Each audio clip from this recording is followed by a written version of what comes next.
नमस्कार, आप देख रहे हैं एनएमएफ न्यूज। मैं आपके साथ शबनम। दिल्ली में आम आदमी पार्टी के चुनाव हारने के बाद काफी सियासी उठापटक देखने को मिल रही है। आम आदमी पार्टी हाथ से सत्ता खो चुकी है, बीजेपी सत्ता में आ चुकी है। लंबा वनवास खर्च 27 साल बाद बीजेपी ने बंपर जीत हासिल की, अब सरकार बनाने जा रही है। लेकिन अभी तक ये तय नहीं हो पाया कि दिल्ली का मुख्यमंत्री आखिर बीजेपी की तरफ से कौन बनेगा। लेकिन इसी बीच दिल्ली के उपराज्यपाल वीके सक्सेना को लेकर एक चौंकाने वाला दावा किया जा रहा है, एक चौंकाने वाली खबर सामने आ रही है। दरअसल कहा जा रहा है कि जिस वक्त दिल्ली की मुख्यमंत्री रही आतिशी अपना इस्तीफा देने के लिए उपराज्यपाल वीके सक्सेना के पास गई थी, तो उपराज्यपाल की तरफ से कुछ बयान आतिशी के सामने दिया गया। वो बयान बेहद ही चौंकाने वाला है। सूत्रों के मुताबिक बताया जा रहा है कि एलजी ने आतिशी से छूटते ही कहा उनके बॉस अरविंद केजरीवाल को यमुना के श्राप के बारे में चेतावनी दी थी, क्योंकि उन्होंने नदी की सफाई के लिए एक परियोजना को सुप्रीम कोर्ट में रुकवा दिया था।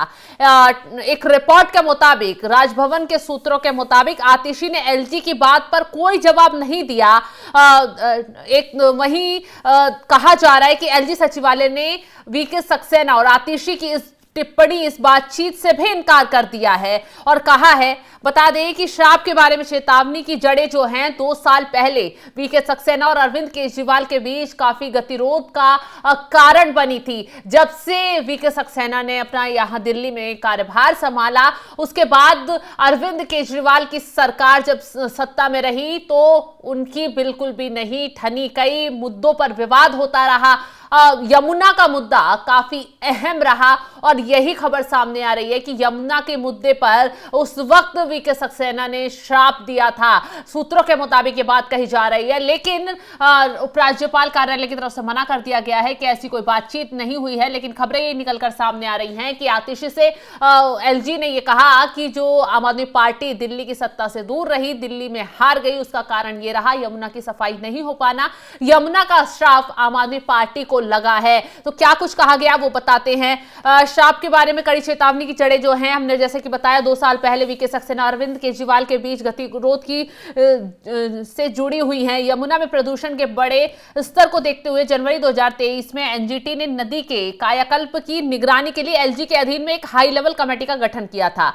जैसे ही इस पैनल ने अपना काम शुरू किया, केजरीवाल ने अपना समर्थन जताया और मदद की पेशकश भी की गई। हालांकि बाद में दिल्ली सरकार ने एनजीटी के आदेश को सुप्रीम कोर्ट में चुनौती दी, जिसमें वरिष्ठ वकील अभिषेक मनु सिंघवी ने तर्क दिया कि एक डोमेन विशेषज्ञ को पैनल का नेतृत्व करना चाहिए। यह रोक अब 2 साल से अधिक समय से लागू है। ऐसे में माना जा रहा है कि सुप्रीम कोर्ट के फैसले के बाद अरविंद केजरीवाल के साथ बैठक के दौरान सक्सेना ने आप सुप्रीमो से कहा था कि उन्हें यमुना के अभिशाप का सामना करना पड़ेगा।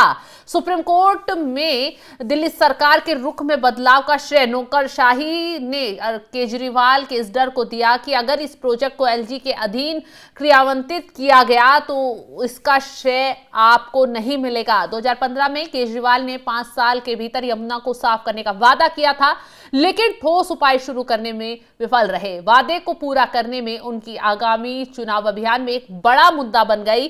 भाजपा ने इस पर उनका मजाक उड़ाया, मतदाताओं को याद दिलाया कि 2025 तक यमुना का पानी साफ नहीं हो पाएगा, वे खुशी खुशी इसमें डुबकी लगाएंगे। ये बात बिहार, झारखंड, यूपी के प्रवासियों के लिए भी, जो छठ पर्व के दौरान लाखों की संख्या में यमुना में जुट जाते हैं। चुनाव के बाद के विश्लेषणों से पता चला है कि पूर्वांचल के बड़े हिस्से में आप से अगर अलग होकर भाजपा को जो लोगों ने वोट दिया है, जिसका उन्होंने पिछले 2 विधानसभा चुनाव में समर्थन किया था, ये प्रदूषण के बढ़ते संकट का प्रतीक बन गया।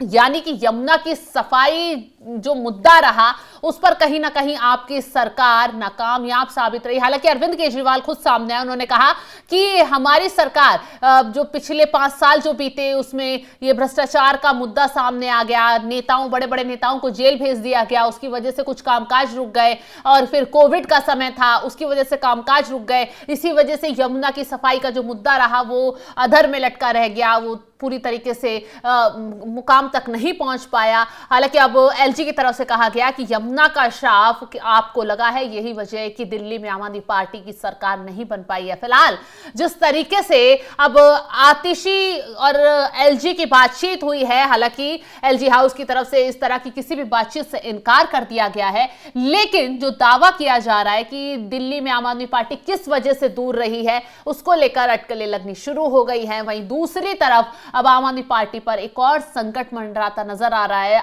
कांग्रेस ने दावा कर दिया है कि दिल्ली में चुनाव हारने वाली आम आदमी पार्टी अब पंजाब में भी संकट में फंसती हुई नजर आ रही है, क्योंकि पंजाब में आम आदमी पार्टी के विधायक टूट सकते हैं, इसका डर अरविंद केजरीवाल को दिखाई देने लगा है। इसके लिए अरविंद केजरीवाल ने सभी विधायकों को तलब कर लिया है। हालांकि ये बातें सही हैं, ये खबरें सही हैं या नहीं, ये तो आम आदमी पार्टी अभी इन सब से इनकार कर रही है, लेकिन कांग्रेस की तरफ से दावे किए जा रहे हैं और आम आदमी पार्टी लगातार कांग्रेस पर भड़क उठ रही है, क्योंकि कांग्रेस की वजह से आम आदमी पार्टी को बड़ा नुकसान हुआ। ये आपकी तरफ से दावे और दावे किए जा रहे हैं, लेकिन जिस तरीके से कांग्रेस एक भी सीट हासिल नहीं कर पाई, उससे कांग्रेस जो आरोप लगा रही है उनमें खुद ही फंसती हुई नजर आ रही है। तो अब जिस तरीके से एलजी और आतिशी के बीच की बयानबाजी सामने आई है, अरविंद केजरीवाल की हार के कारण यमुना को बताया जा रहा है, आपको क्या लगता है? कमेंट कर अपनी राय जरूर बताएं और तमाम खबरों के अपडेट के लिए आप जुड़े रहे हमारे साथ। नमस्कार।